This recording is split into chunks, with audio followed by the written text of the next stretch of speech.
నన్ను చాలా మంది ఉమెన్స్, ముఖ్యంగా ప్రెగ్నెన్సీ ఉమెన్స్, గర్భిణీ స్త్రీలు క్వశ్చన్ చేస్తున్నారు. స్వామి రాబోయేది శ్రావణ మాసంలో వరలక్ష్మి వ్రతం చేసుకోవచ్చా అని చెప్పి. నేను ప్రతి ఒక్క ప్రెగ్నెన్సీ ఉమెన్కి చెప్తున్నానండి, 5 నెలల లోపల, అంటే 5వ నెల కంప్లీట్ అయ్యి 6వ నెల రాకముందు 5 నెలలు కంప్లీట్ అయ్యేంత వరకు కూడా మీరు ఏ పూజలైనా చేసుకోవచ్చు. తర్వాత కొబ్బరికాయ గుమ్మడికాయ కొట్టకూడదు, ఆ కొట్టే ప్లేస్లో ఉండకూడదు. వరలక్ష్మి వ్రతము 5వ నెల లోపల ఉన్న ప్రెగ్నెన్సీ ఉమెన్స్ ఏమైనా ఉంటే వాళ్ళు చేసుకోవచ్చు. అలాగే క్షేత్ర దర్శనాలు పనికిరాదు.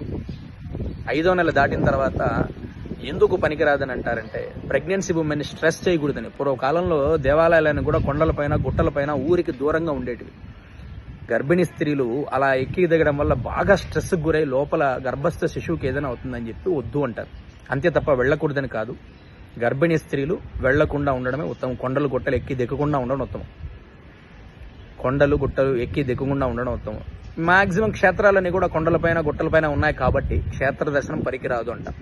5వ నెల లోపల వరలక్ష్మి వ్రతం చూసుకోవచ్చు. 5వ నెల కంప్లీట్ అయ్యి 6వ నెల వచ్చిందంటే పనికిరాదు. ప్రతి ఒక్క ప్రెగ్నెన్సీ ఉమెన్ కూడా దీన్ని నోటుగా భావించండి, అందరికీ తెలియజేయండి. ఎందుకంటే చాలా మంది కన్ఫ్యూజన్లో ఉన్నారు. నన్ను కూడా రెగ్యులర్గా అడుగుతున్నారు, నేను 3వ నెలండి, 4వ నెలండి, 5వ నెలండి చేసుకోవచ్చా అని చాలా మంది అడుగుతున్నారు. వారందరికీ తెలియజేయండి.